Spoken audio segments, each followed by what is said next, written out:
Meus irmãos, hoje pela manhã eu falei sobre família, o padrão de Deus, né? Família bem-aventurada, baseado no Salmo 128. E falei que apesar de toda a luta, todos os desafios, todas as dificuldades que as famílias enfrentam, existe uma proposta de Deus para que todos experimentem uma família bem-aventurada, uma família felizarda.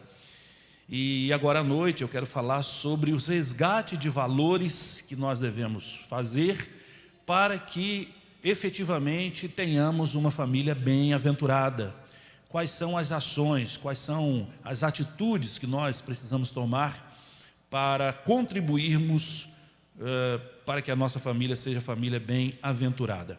E eu quero ler um texto de 1 Timóteo, capítulo 5, versículo 8, que está projetado aqui, e o texto diz o seguinte: se alguém não tem cuidado dos seus, e especialmente dos da própria casa, esse negou a fé, e é pior do que o descrente. Eu vou repetir a leitura, irmãos, porque é uma palavra muito forte, muito contundente. Uma palavra que deve nos fazer estremecer e deve nos levar a uma reflexão muito séria sobre como nós estamos vivendo em família. Se alguém não tem cuidado dos seus, e especialmente dos da própria casa, esse negou a fé e é pior do que o descrente. Vamos orar ao Senhor? Senhor Deus, nós estamos mais uma vez diante do texto da Tua Palavra, que nos chama a atenção, que nos faz um alerta, que nos revela o perigo de estarmos vivendo neste mundo, nesse tempo, sem termos o devido cuidado com a nossa família. E nós pedimos ao Senhor, em nome de Jesus, que possa ministrar através do Teu Espírito aos nossos corações nessa noite.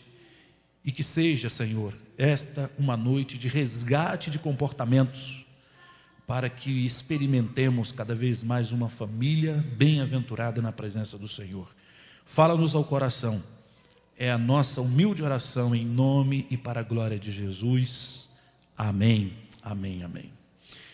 Irmãos, esse texto de 1 Timóteo, capítulo 5, versículo 8, orientação de Paulo ao pastor Timóteo, dizendo para ele que como pastor ele precisava tomar alguns cuidados, e ele dá uma série de orientações a Timóteo e não deixa de fora uma orientação muito direta, muito objetiva, falando sobre a importância do cuidado com as famílias. Não é aqui proposta nossa fazer uma exposição desse texto, até porque esse versículo por si só já se revela, né? É um versículo que, se o pregador quiser explicar muito, ele pode até estragar o versículo, porque ele é muito claro, muito direto, muito objetivo, de muito fácil compreensão. Há uma clareza e uma objetividade. Na época, essa carta foi escrita, e o alvo principal era a preocupação com as viúvas. Hoje, graças a Deus, já, pelo menos na nossa nação, não existe essa preocupação com viúvas abandonadas. Mas esse texto se aplica à família como um todo, não só a questão das viúvas, mas principalmente a questão, como nós falamos pela manhã, dos relacionamentos, que são os mais importantes, que é o relacionamento conjugal. Eu sempre afirmo isso, que o casamento, a conjugalidade é a mola mestra de uma família. Então, se você tem que cuidar de uma família, você deve começar pela vida conjugal, depois se estendendo aos filhos, e todos os demais que vão orbitar em torno dessa família, os parentes, os agregados da família, serão abençoados por estarem convivendo com uma família que vive em harmonia. Esse texto mostra que a família deve ser o alvo de nossa maior atenção e de nosso maior cuidado. O texto diz que se alguém não cuida da família, negou a fé e é pior do que o infiel, é pior do que o descrente. Ou seja, alguém pode ser um professor de Bíblia e mesmo assim negar a fé que ensina. Isso é muito grave. Irmãos, Deus pensa família. Deus não pensa indivíduos. Deus só pensa indivíduos em duas situações: para salvação e para santificação. Salvação, cada um cuida de si, e santificação, cada um cuida de si. Mas nos projetos, no crescimento, no fortalecimento, no avanço, nos empreendimentos, na felicidade mútua, né, proporcionar felicidade. Os vínculos familiares sempre foram a atenção principal de Deus. Desde Gênesis, quando Deus cria a primeira família, e depois Deus começa a trabalhar através das famílias, nas tribos, e chegando em Salmos, e aparece lá poemas falando sobre a família, né? Nós lemos um pela manhã. Salomão escreve o 127, que diz que se o Senhor não edificar a casa, em vão trabalhos que edificam. Fala dos filhos como sendo herança da parte do Senhor. E depois Jesus Cristo vem mostrando a importância da família, principiando seus milagres em uma festa de casamento e falando sobre a importância da família, falando contra o repúdio que os judeus o procuraram para dizer que Moisés mandou dar carta de divórcio, e Jesus vai ali e diz para eles que repudiar a mulher era uma coisa errada, que no princípio Deus fez os dois para serem uma só carne, que deveriam viver assim até que a morte os separasse. Isso continua e continuará valendo enquanto o ser humano existir sobre a face dessa terra. Os apóstolos escreveram sobre família, e o grande finale da história, o encerramento do grande espetáculo da vida está registrado em Apocalipse, quando diz que de uma maneira apoteótica o noivo virá buscar a noiva. Tudo começa com família, tudo termina com família, inclusive as analogias que a palavra de Deus nos traz. Então, cuidar da família é algo fundamental e que deve ser prioritário na vida de todos nós. Mas cuidar da família é mais do que alimentar a família, é mais do que ajudar a família eventualmente. Cuidar da família é doar-se por ela. Cuidar da família é dar atenção, dar afeto, disciplina também, proteção, amor. Cuidar da família é se disponibilizar para estar junto. Cuidar da família é se interessar pelo que o outro pensa e pelo que o outro sente, não é? Eu, quando comecei a namorar a Mônica, ela tinha 15 anos, uma adolescente cheia de sonhos. E eu também, eu tinha 19 anos, estava saindo da adolescência, também cheio de sonhos.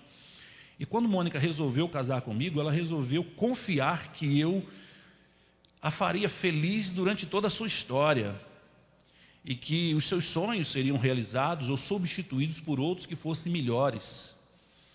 Então eu fico imaginando que há 40 anos juntos, eu preciso me certificar se eu estou dando a Mônica aquilo que eu prometi quando me casei com ela, quando fiz os votos no altar. Os votos no altar que fazemos, e de vez em quando a gente faz a confirmação desses votos nos eventos de casais. Eu nem gosto de chamar de renovação de votos, né, para não dar aquela ideia de perdeu a validade. Não renovou, perdeu a validade. Eu gosto de chamar de confirmação, porque a gente está confirmando, reafirmando, é isso mesmo que eu falei, e eu confirmo. E um dia fiz esses votos, que iria cuidar dela com sacrifício da minha vida, se necessário fosse, porque assim está escrito também na palavra de Deus. E todos os dias eu levanto pela manhã, e eu sei que uma das coisas mais importantes do meu dia é honrar os meus votos que fiz, de cuidar da minha esposa, e certamente ela também faz isso. Então, cuidar da família é oferecer carinho, é oferecer amor, é se oferecer, e a Bíblia diz que quem não cuida negou a fé. Mas eu gostaria de destacar também que cuidar da família passa obrigatoriamente pelo cumprimento dos papéis de cada um no lar. Em muitos casos, o cumprimento desses papéis precisa ser resgatado. Em muitos casos, há famílias em que os papéis domésticos não estão sendo desempenhados, ou por cansaço, por frustração, por desistência. Me lembro que quando eu escrevi o livro Sinais de Perigo no Casamento, eu entreguei para uma pessoa divorciada fazer a revisão do texto. E a pessoa fez a revisão do texto e me entregou o texto muito decepcionada, porque ela é divorciada, já era casada novamente há bastante tempo, né? E amava o seu novo marido. E quando perguntei para ela por que da decepção, ela disse que descobriu que não deveria ter se divorciado, que ela ainda amava o ex-esposo de 10 anos atrás, e que nem via mais, nem convivia mais próximo. Talvez a pessoa cansa, às vezes o amor não acaba, mas às vezes a pessoa cansa, desanima, não acredita que vai dar certo, parece que está malhando em ferro frio, né? Dando murro em ponta de faca, está tentando e não consegue, está tentando e não consegue, e as pessoas terminam desanimando e desistindo. E eu quero destacar algumas coisas nessa noite aqui, sobre os papéis de cada um no lar. Começar por nós homens. Começar por nós homens. Porque a nós homens foi dado por Deus a responsabilidade, preste atenção, a responsabilidade, não o privilégio, mas a responsabilidade da liderança. A liderança que o homem exerce em casa não é um privilégio, não é porque ele é melhor, não é porque ele é maior, não é porque ele é preferido, não é porque ele é prioridade de Deus. Ele recebe essa liderança como uma responsabilidade perante o Senhor e perante a sociedade. E um dos problemas atuais da família é a omissão dessa liderança ou a má liderança dos homens. Dentre as estratégias que nós estamos observando hoje na nossa sociedade, estratégias que avançam para o fim da família, uma delas é a recusa à liderança do homem. É justamente dizer que não existe esse papel de liderança, não existe esse papel do homem liderar a família, liderar a casa, que tanto faz ser o homem, ser a mulher, ou serem dois homens, ou serem duas mulheres, tanto faz, mistura tudo isso aí. Não precisa fazer um destaque como a Bíblia destaca, que Deus deu ao homem a responsabilidade de liderar. E não se trata de uma liderança opressiva, e nem se trata de uma liderança autoritária, muito pelo contrário. O modelo de liderança que nós homens devemos exercer na nossa família é o modelo do próprio Jesus Cristo.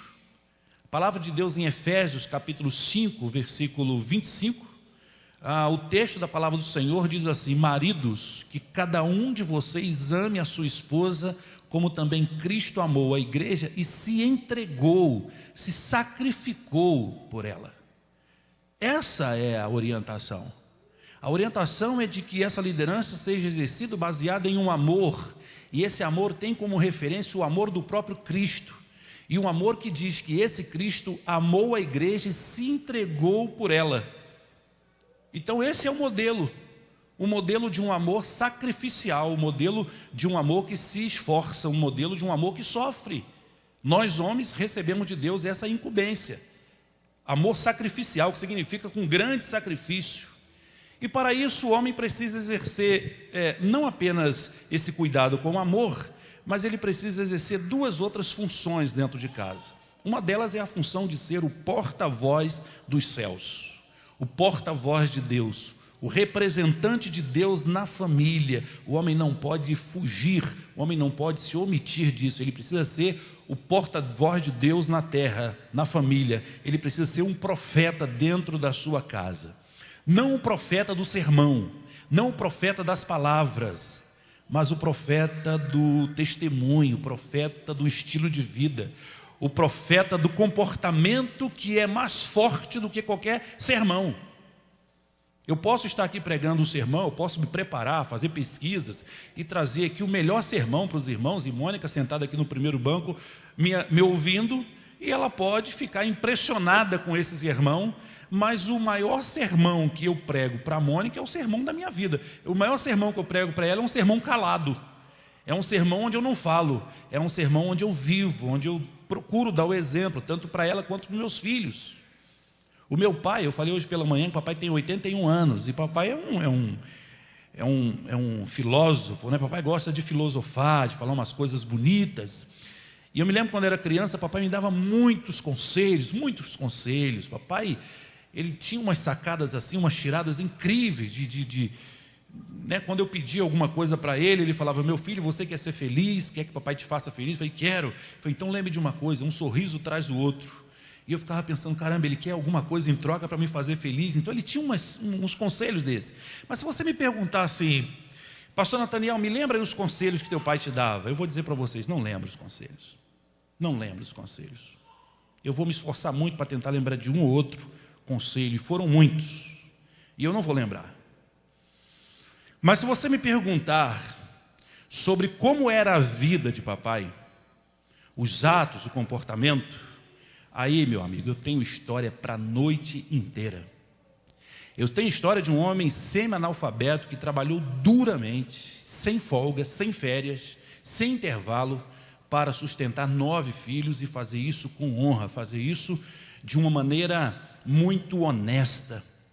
Eu tenho história de um homem que descia do ônibus 6 horas da tarde e os filhos corriam ao seu encontro. Ele, cansado, conseguia agachar, abraçar todos os filhos, e o cheiro de papai era um cheiro super agradável. O cheiro dele era um cheiro que nos transportava para um ambiente, para uma atmosfera de prazer, de segurança.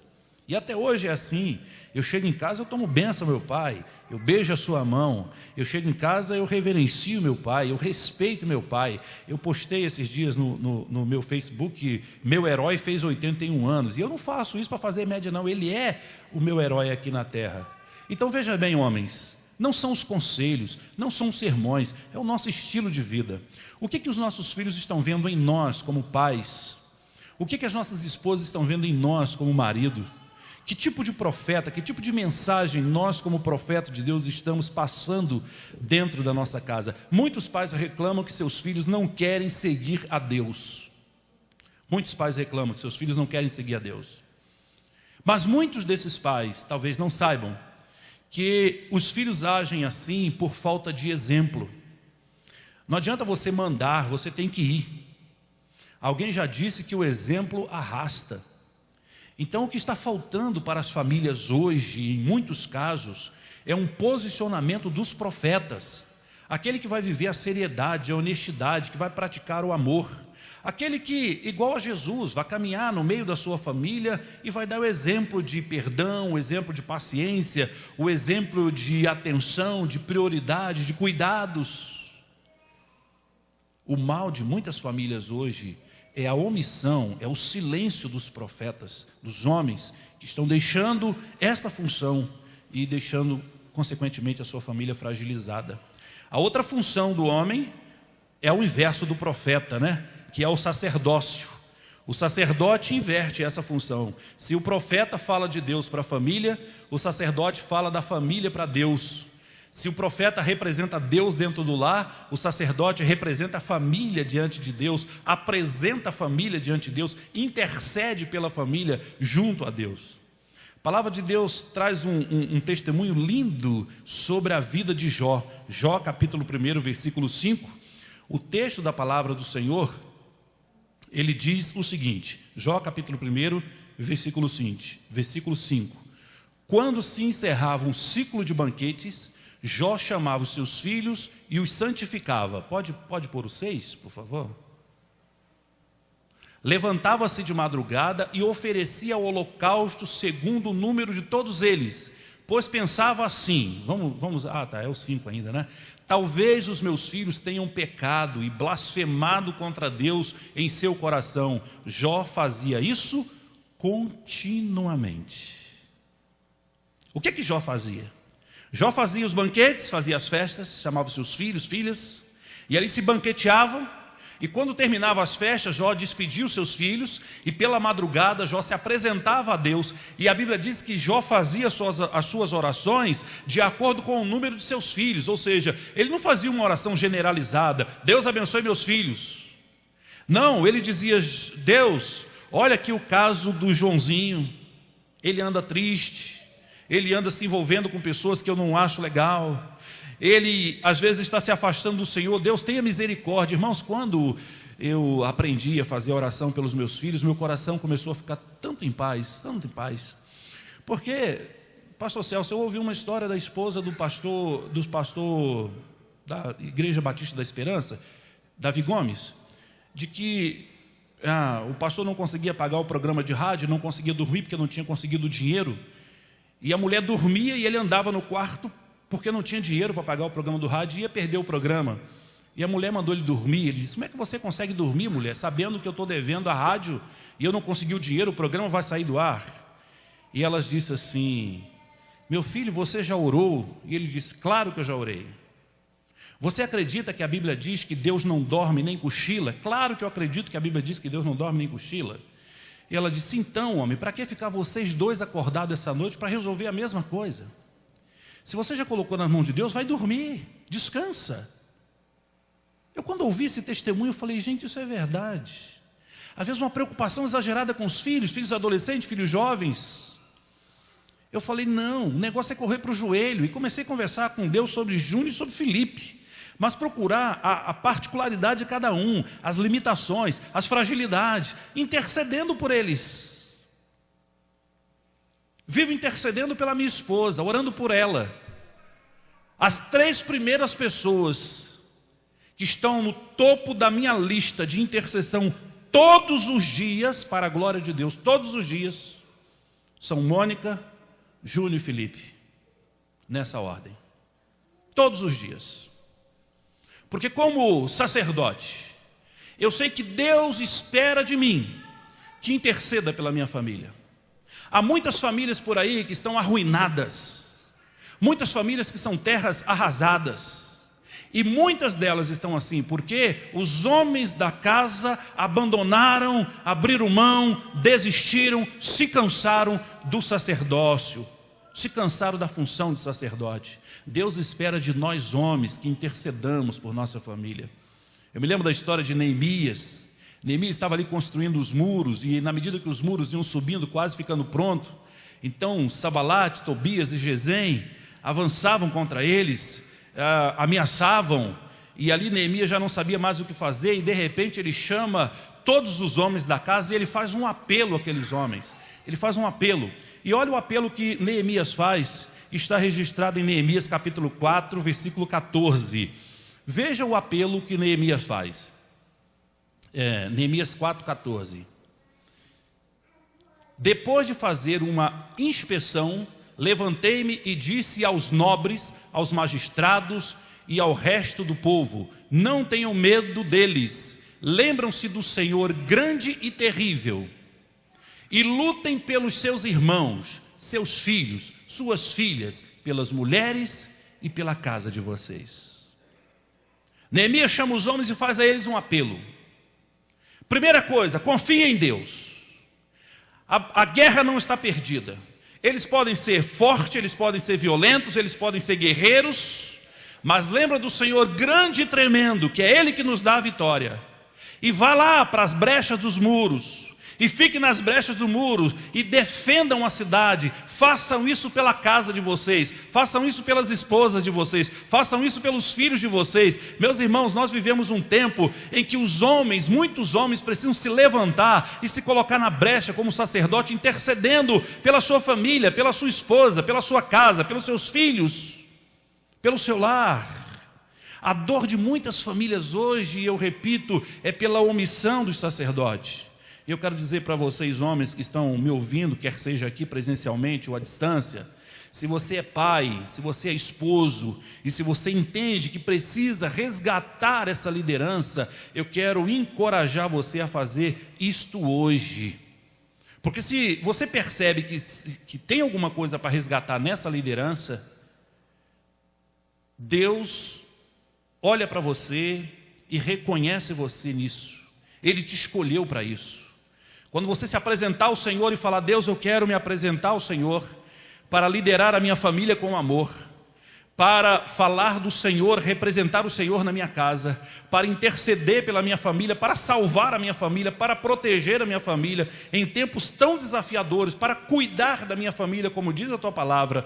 Quando você fizer essa oração, pode ter certeza que os céus vão aplaudir, vão glorificar, vão festejar, porque em muitos casos Deus está esperando homens que se apresentem a Ele, porque através desses homens, Deus vai fazer a diferença nos seus lares. Amém, irmãos, por isso? As mulheres também têm responsabilidade no lar. A elas, a vocês mulheres, foi determinado por Deus a responsabilidade de fazer a parceria, de serem parceiras, aquelas que completam, aquelas sem as quais o homem está faltando uma parte. O homem não consegue ser homem na sua completude, na sua totalidade, na sua plenitude. A palavra de Deus diz que quando Deus criou a mulher, a Bíblia diz que Deus fez dela uma companheira idônea. Deus fez dela uma companheira idônea. E você sabe o que significa companheira idônea? Companheira idônea é aquela que se adapta perfeitamente ao propósito para o qual se destina. Companheira idônea é aquela que se adapta perfeitamente ao propósito para o qual se destina. Hoje estão querendo mudar o propósito das mulheres. Hoje estão querendo oferecer às mulheres propósitos que são diferentes daqueles que Deus determinou para elas. É preciso reagir a isso. É preciso resistir a isso. Ou nós estamos com a palavra de Deus, ou nós estamos fora da palavra de Deus. Não há negociação, não há concessões, ainda que pequenas, em relação às estruturas funcionais que Deus determinou para nós homens e para as mulheres, né? A família também enfrenta muita dificuldade por causa da omissão feminina ao seu propósito. Hoje pela manhã falamos da videira frutífera, da mulher feliz, alegre, bem amada, que produz felicidade na sua casa, produz felicidade na sua família, e isso está ficando cada vez mais escasso. Ao criar a mulher, Deus colocou nela, em vocês mulheres, uma sensibilidade diferente dos homens, muito diferente a sensibilidade das mulheres em relação aos homens. A mulher, ela consegue ter percepções que nós não temos. A mulher consegue observar coisas que nós não observamos. A mulher consegue sentir coisas que nós não sentimos. Às vezes eu estou vendo um programa de televisão e Mônica começa a chorar e de repente eu olho para ela, por que ela está chorando? Porque uma reportagem de alguém lá no Japão que teve uma dificuldade e eu não percebi aquela dificuldade, porque é uma coisa tão pequena, num lugar tão longe, mas Mônica consegue perceber exatamente aquilo. Mônica é daquela que senta para assistir a televisão e se for a sessão da tarde, por exemplo, é choro certo. Toda vez, no final, eu tenho que gravar e mostrar para os meninos, está chorando aqui de novo por causa da sensibilidade. Morreu o cachorrinho. Uma vez eu atropelei um cachorro. Um cachorro suicidou-se na frente do meu carro, né? Porque aquilo ali foi suicídio. E eu fui para casa, eu passei por cima do cachorro, não dava para frear, ele saiu do nada e eu vinha correndo muito. Se eu freasse, ia causar um acidente. Então eu não tive como frear. Passou por cima, foi embora. 10 minutos depois, quando nós chegamos em casa, eu já tinha esquecido desse acidente, porque, enfim, né, coisa de homem, não é falta de sensibilidade, mas praticidade, vida que segue. E Mônica ainda muito calada. E eu me lembro de um dia ter levantado pela manhã e chegado na cozinha, Mônica estava chorando muito antes do café da manhã. E quando eu cheguei perto dela e a vi chorando, antes de me aproximar, eu falei, não, eu tenho que ser estratégico, eu não posso simplesmente me aproximar, eu tenho que recuar para pensar por que ela deve estar chorando. Aí saí de perto, falei, deixa eu pensar, porque o problema posso ser eu, né? Então eu não posso chegar assim de cara. Eu falei, bom, o que será que está acontecendo com Mônica? Aí eu fui avaliar se eu tinha dado alguma vacilada. Falei, não, eu estou legal, tem aí um bom tempo que eu estou legal, não estou em débito, não. Eu disse para ela assim, Mônica, por que você está chorando? Ela olhou para mim e me deu a segunda pior resposta. A primeira é vê-la chorando, e a segunda pior é, você sabe por que eu estou chorando? E aí eu recuo de novo. Falei, bom, agora ela está chorando e eu deveria saber por quê, mas não sei. Agora eu começo a ter culpa. E pensei, repensei, falei, não tem motivo para chorar, não aconteceu nada nesses dias para chorar. Voltei e falei, olha, Mônica, não sei por que você está chorando, não tem motivo para chorar. Me lembra aí, por que você está chorando? Ela falou assim, o cachorrinho que você matou. E já tinha 4 dias que tinha passado o acidente. Quase que eu tive que me esforçar para lembrar onde foi que eu matei um cachorrinho. O cachorrinho que você matou. Mas por que eu estou dizendo isso para vocês, irmãos? Porque essa sensibilidade feminina leva a mulher a ter um relacionamento tão íntimo e tão próximo com Deus que nós homens não conseguimos ter. A mulher precisa usar essa sua sensibilidade para ser mulher de oração, para ser mulher de amor, para ser mulher de compaixão, para ser companheira. Bom, amor e compaixão as mulheres já exercem sem dificuldade, mas a dedicação ao propósito da oração com ousadia é que são os desafios. Sabe, nós homens, quando nós temos um problema para resolver, a gente ora um pouquinho e vai resolver. E se o problema não resolveu, a gente vai ficar lá até conseguir resolver. As mulheres não. As mulheres, quando ela tem um problema para resolver, elas oram, e se o problema não resolveu, elas continuam orando, e o problema não tem solução, já está claro que não tem solução, acabou. Sabe o que elas fazem? Continua orando. E envergonha a gente depois. Eu me lembro que o nosso filho foi fazer um concurso ainda para entrar no ensino médio, né, na escola técnica. E ele precisava passar para a escola pública, escola técnica. E ele foi lá, não estudou, mas não estudou tanto quanto poderia ter estudado. E fez a prova. E chegou em casa triste e disse assim: eu passei, mas eu não fui classificado. Mas por quê? Porque só tem 30 vagas.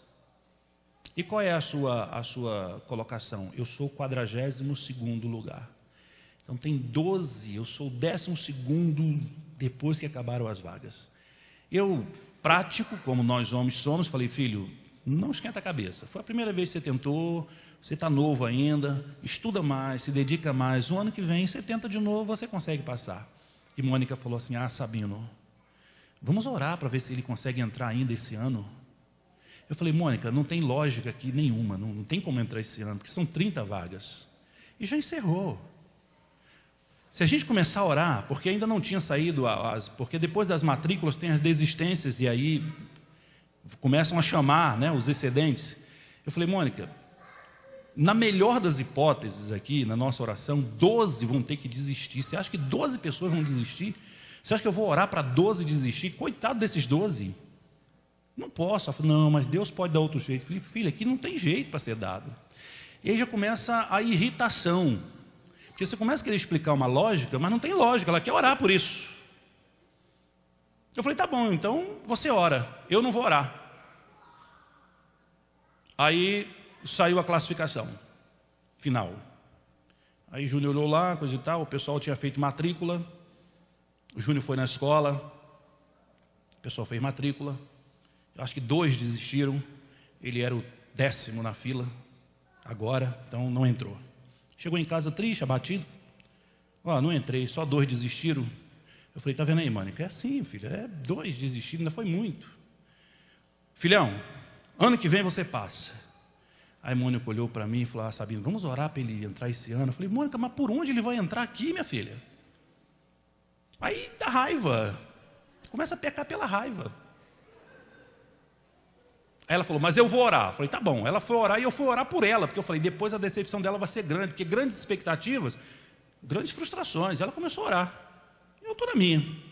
Passaram-se 15 dias, um mês, não sei. Júnior recebeu um chamado para ir lá na escola. E ele foi lá na escola. A gente achou que era qualquer coisa, né? Ele foi. Daqui a pouco volta o Júnior, mais radiante, feliz da vida, vibrando. Pai, mãe, eu fui lá na escola, você não sabe o que aconteceu, pai? Eu olhei para ele e falei: não é possível. O que aconteceu, filho? Pai, você acredita que o governo federal resolveu, extraordinariamente, uma coisa inédita, nunca tinha acontecido, abrir a 2ª turma de técnicos em administração, e eu estou dentro, fui matriculado já na 2ª turma. Aí Mônica olhou para mim: eu vou fazer o quê? Deus fez com que abrisse a 2ª turma. Agora presta atenção numa coisa, irmãos. Eu acredito que a oração dela fez com que a mão de Deus se movesse para abrir uma outra turma, e ao invés de 12 desistirem, agora 29 foram abençoados junto com o Júnior. Porque Deus, quando abençoa, Ele não abençoa desabençoando ninguém. Deus cria onde não existe. Deus faz acontecer onde não tem nada. Deus traz a existência do nada. Ele é o Deus Todo-Poderoso. Então as mulheres têm essa sensibilidade de chorar aos pés do Senhor, de orar, de buscar, de insistir, de acreditar que a história vai mudar, que a história do seu casamento vai mudar, que a história do seu filho vai mudar, que o seu filho vai voltar, que seu neto vai voltar, que as finanças vão melhorar, que a cura vai chegar em nome de Jesus Cristo. As mulheres precisam acreditar nisso e usar essa sensibilidade que Deus deu para dobrar os seus joelhos e não desistir, serem mulheres de fé, mulheres que acreditam na promessa do Senhor, serem como Sara, né? A Bíblia fala de Sara, uma mulher que teve o seu nome na galeria dos heróis da fé, Hebreus capítulo 11, versículo 11.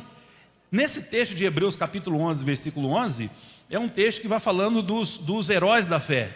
E aí lá no versículo 11 aparece lá o nome de Sara. Pela fé também a própria Sara, apesar de não poder ter filhos e já ser idosa, recebeu poder para ser mãe, pois considerou fiel aquele que lhe havia feito a promessa. Presta atenção nessa segunda parte aí do versículo, irmãos.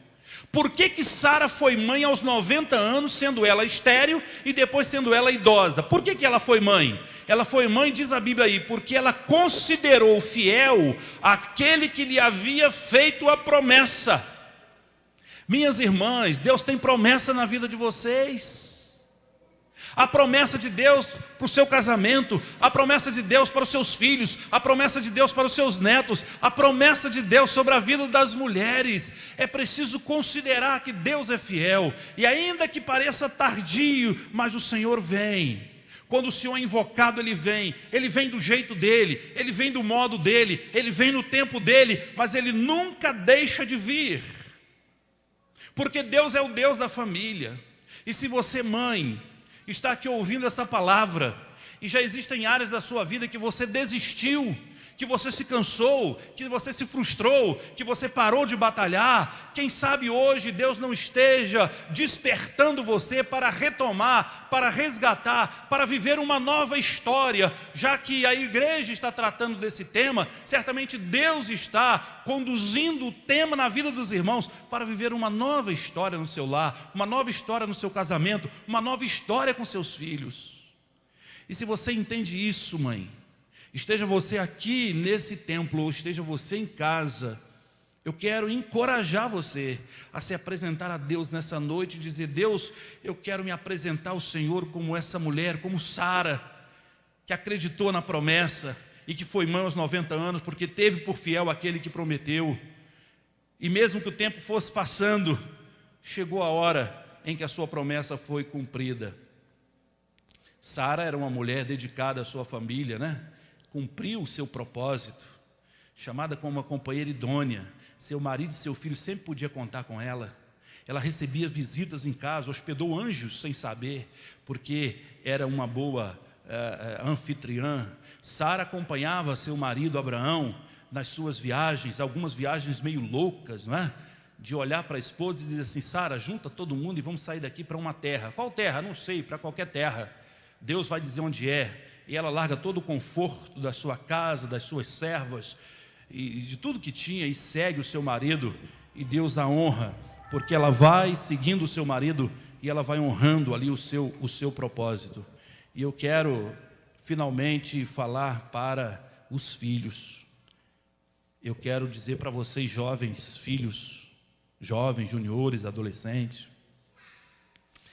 se vocês querem ser vitoriosos na vida, se vocês querem ser vitoriosos na vida, obedeçam e honrem a seus pais. Só isso que a Bíblia manda fazer. A Bíblia diz: filhos, honra teu pai e a tua mãe, para que te vá bem. Para que te vá bem, para que você seja vitorioso, para que dê certo. E para que vivas muito tempo sobre a face da terra. Eu, quando tinha 9 meses de idade, eu fui desenganado pelos médicos, porque tive desidratação, meus pais morando na roça, não tinha médico, não tinha condução, não tinha como tratar, fui tomando chá de ervas, e foi piorando, e quando não teve mais jeito, pegaram um ônibus, caminharam muito no sol comigo no colo, na terra empoeirada, até chegar onde tinha um ônibus, me levaram ao hospital em Nova Iguaçu, e quando o médico olhou para mim, com 9 meses de idade, o médico disse: volta com a criança para casa, porque não tem mais jeito, não adianta deixar aqui, se prepara para o óbito. Eu estava esquelético, cheio de feridas nas costas, a boca não fechava, ressecava, não parava leite no estômago, e eu já estava com vários órgãos comprometidos. Era irreversível o quadro, irreversível. E meus pais contam a história que voltaram comigo no colo chorando por aquela estrada empoeirada, papai comigo no colo, chorando, mamãe segurando o guarda-sol sobre a cabeça dele também chorando, até que passaram por um tio meu, irmão de papai, crente em Jesus Cristo. Meus pais não eram crentes. Meu tio estava sentado e disse assim: o que o médico falou do menino? Papai, chorando, disse: ele disse que o menino vai morrer. E o meu tio Darcy disse assim: eu vou orar por ele, vocês acreditam que Deus pode curar? E meus pais disseram, não tem outra coisa, a gente tem que crer, tem que acreditar, mas acreditar sem muito, né? Não tinha como acreditar muito. E titio foi lá em casa, orou por mim, e depois que ele acabou de orar, ele disse para minha mãe, dá de mamar a criança. E mamãe, com muito medo, colocou o peito na minha boca, e pela primeira vez eu mamei, e o leite parou pela primeira vez no meu estômago. E a partir daquele dia eu fui revertendo o meu quadro da desidratação, e eu fui ficando curado, e fiquei curadíssimo para a glória de Deus. Hoje tenho 58 anos, e não tem nenhuma sequela do que ficou lá para trás. Servi o exército, fui sargento do exército durante 7 anos, trabalhei em tantos outros empreendimentos. O que eu quero dizer é o seguinte, é que eu sempre fui uma pessoa que honrou o pai e a mãe, sempre, sempre, sempre. Eu era privado de brincar na rua se não fizesse as tarefas domésticas. Então tinha que varrer casa, tinha que lavar louça, tinha que passar o pano no vermelhão da sala, às vezes tinha que encerar e passar o pano para dar brilho, lavar roupa, varrer o quintal, capinar, e meus amigos jogando bola e eu fazendo isso, e às vezes tomando conta dos irmãos menores. E o amigo batia no portão e me chamava, Nael, vamos jogar bola. E eu dizia, mãe, posso jogar bola? Eu já terminei de fazer meu trabalho. Eu falava assim, não, ainda falta a louça. Eu tinha trabalhado o dia inteiro. E eu ia lavar a louça, as lágrimas pingavam ali em cima, e eu lavando a louça, nunca disse um ai para minha mãe. Nunca levantei a voz para a mamãe. Nunca levantei a voz para o papai. E Deus me honrou muito com isso. Deus abençoou minha vida. Eu sou um homem feliz, eu sou um homem realizado, eu sou um homem bem-sucedido para a glória de Deus. Tudo que eu coloquei a mão para fazer até hoje, Deus fez prosperar, tudo que eu coloquei a mão. O pastor Celso falou que eu estou de férias, da música, coisa e tal. Eu gravei um CD e deu tão certo que eu gravei mais 3, gravei 4 CDs. E começou a tocar nas rádios, comecei a receber muito convite, fazer muitas viagens. Aí parei, falei, não dá para sair por aí viajando, porque eu sou pastor, tenho que ficar na igreja. Comecei a escrever, o meu segundo livro eu inscrevi num concurso literário, concurso Letras Brasileiras em 2007, um romance, Dimas, o Bom Ladrão, e ele foi classificado em 5º lugar, concorrendo com 235 obras no Brasil inteiro, e com escritores renomados. Eu guardei até hoje aquele documento que diz que o Dimas foi classificado em 5º lugar.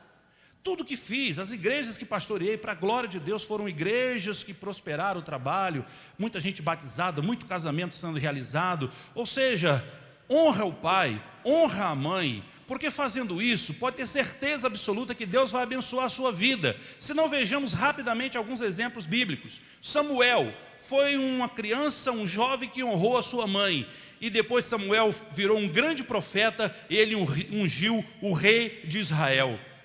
Os irmãos de Davi estavam guerreando contra os filisteus. O pai de Davi o chama, ainda criança, e diz, meu filho, pega aqui as marmitas com a comida e vai lá no campo entregar a comida para os seus irmãos. Davizinho, sem reclamar, pega as marmitinhas e, obedecendo seu pai, vai andando até o campo de batalha, e chegando lá ele entrega a comida para os seus irmãos e descobre que tinha um gigante desafiando lá os israelitas, e ele enfrenta Golias e vence Golias. Uma criança obediente aos pais.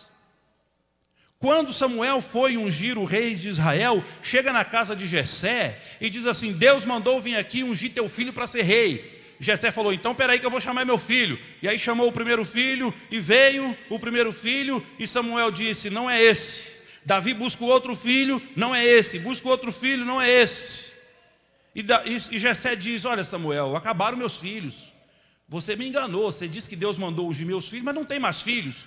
E Samuel disse, bom, não é nenhum desses, você não tem mais nenhum filho. E Jessé disse, eu tenho um pequenininho que não tem cara de rei, não tem jeito de rei. E cadê esse seu filho? Chama ele aí. Não, esse você vai ter que esperar, porque esse está trabalhando, esse está no campo, esse vira à noite tomando conta de ovelhas.